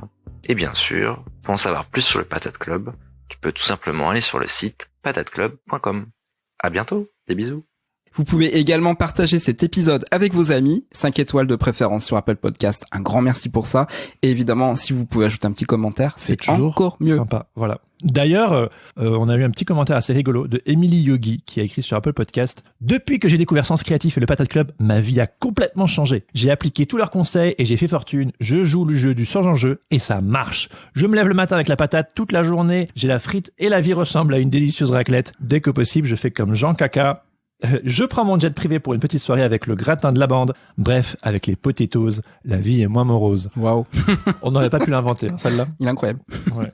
Et vous pouvez également nous suivre évidemment sur Instagram, sur les réseaux, également sur notre chaîne YouTube. Ouais, et d'ailleurs, on a une petite nouveauté dont on n'a pas encore eu l'occasion de vous parler. Si vous avez écouté l'épisode de l'Homme étoilé il y a 2 semaines, on a aussi sorti dernièrement un petit vlog de notre voyage à Metz. Donc, non, pas Metz, Metz.